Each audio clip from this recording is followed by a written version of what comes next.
Welcome to Fighting Saints Weekly fans. Jordan Coons with you as we take a look back to the weekend on the road as the road trip continues, splitting the weekend against Sioux Falls and Sioux City. The win in Sioux Falls, a tough venue to go into against a team that's been struggling a bit in Sioux Falls. They came in a losing streak of their own, which has since continued after getting beat both games.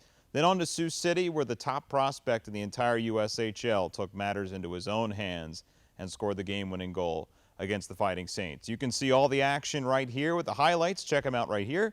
And also hear from the guys looking back on the weekend that was, in which they believe they played rather solidly, and ahead to perhaps one of the toughest tests of the season, which comes early against the Youngstown Phantoms. So up next for the Saints is Youngstown. It's a place that really success has been very limited. As for why, tough to say. It's a pretty dark arena. It doesn't draw particularly well, and looking at early returns, it looks like that's going to be the exact same way. Youngstown has gotten off to a pretty tremendous start. They've doubled up their opposition in goals for, outscoring the opposition 30-15 in the first 7 games of the year. Big reason for that is Alex Esposito, the second-year forward for the Phantoms, leads the league in goals, and he's also second in the league in points.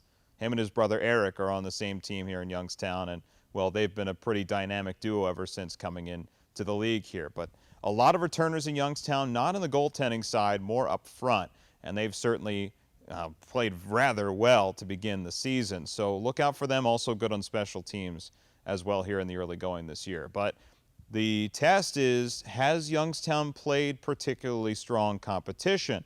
They played Madison, who's towards the bottom of the standings, as is Muskegon. And Team USA, of course, they outscored them. They particularly played the U17s, where a lot of the time, if you play well, you'll end up with a winning result. So have they faced a tougher test yet? The strength of schedule for the Fighting Saints has been pretty strong here. Sioux City was very good to start the year, as was Fargo, who's proven to be a rather strong team both offensively and defensively, as well as Green Bay, who finds themselves in a playoff spot right now. So look across the board. It's been tough for the Saints to start the year. It's not going to get any easier with Youngstown this upcoming weekend, and then Waterloo the weekend after that. So stay tuned for that. We'll see how the Saints fare in trying to get on the right track here at 3-4 headed into the weekend. It's still early, folks. There's still plenty of time to right the wrongs. Looking ahead here for the Saints, it's a lot of home games coming up in the months of October and November.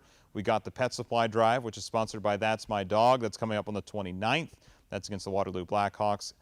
All sorts of pet supplies accepted at the door, though will benefit the Dubuque and Jackson County Humane Societies, as well as we got plenty of other things. We have the Stuff the Bus for Claire Cares Night, sponsored by Hy-Vee to benefit the St. Stephen's Food Bank. That's on November the 4th.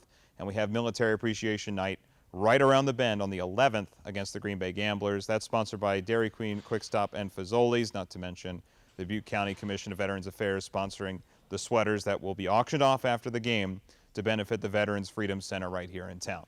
Plenty coming up here just to get you aware of the games coming up because, yes, it's a long road trip, but it will be over before you know it, and we'll be back here before you know it. Thanks for tuning in to Fighting Saints Weekly fans. Jordan Coons signing off. We'll talk to you next time as the Saints hopefully come home with 4 points in Youngstown. See you then.